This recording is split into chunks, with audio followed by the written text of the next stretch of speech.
မိုက်တစ်ချက်လေးနဲ့ဒီမှာတိတိခံချင်တယ်အခုလိုလဲဆိုတော့မအရင်လုံးမှာအများကြီးဒေတာနဲ့ဖြာဖူးပါလေပြီးတော့ခဏခဏလဲအစေးရုံလဲရောက်ဖူးပါလေဒါပေမဲ့အဲ့ဒီဒုံကဖျားနာတာတော့ဆေးရုံရောက်တာကနိုင်ငံရေးကောင်းတဲ့အချိန်နိုင်ငံနည်းနည်းကောင်းတဲ့အချိန်ဖြစ်တဲ့ချိန်လို့လားမသိဘူး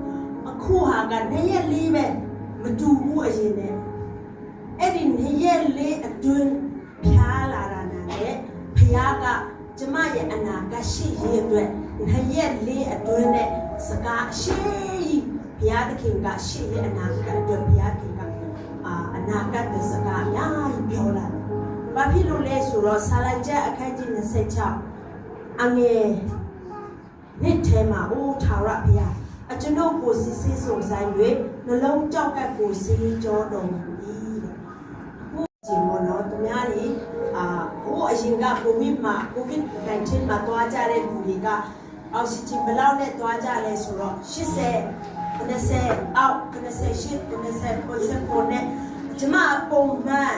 အများဆုံးတစ်ခါတလေအောက်ဆီဂျင်80ဖြစ်တယ်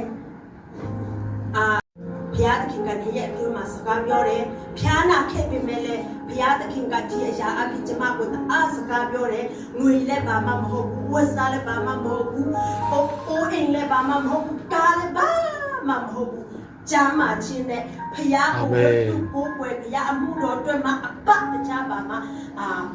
တန်ဖိုးမရှိတဲ့ဘုရားသခင်အာမင်ကျမစကားပြောလာဒါကြောင့်မလို့ကျမမနေ့ကတည်းကချက်ဖြားတာနဲ့နောက်ရှိရေးအနာဂတ်အတွက်ကျမလုံးစရာဒီလောကမှာပါတခုမှမလုပ်နိုင်ဘူးငိုက်လည်းငတ်ပစေလေတော့ကျမလုံးနိုင်တဲ့အရာကဘုရားသခင်ကိုကိုးကွယ်ခြင်းနဲ့ဘုရားအမှုတော်အတွက်ပါဆိုပြီးတော့ပို့ပြီးတော့ဘုရားသခင်ကတန်မာစေတယ်ရင့်ကျက်စေတယ်အားပေးတယ်ဘုရားသခင်ကရှေ့ရေးကိုပို့ပြီးမြင်စေတယ်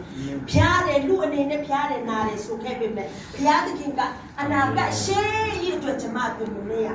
စကားပြောလာတယ်ဒီမှာရှိနေတဲ့ဒီကိုမောင်မများကိုလည်းကျမတက်တွန်းလို့ဆိုခြင်းနဲ့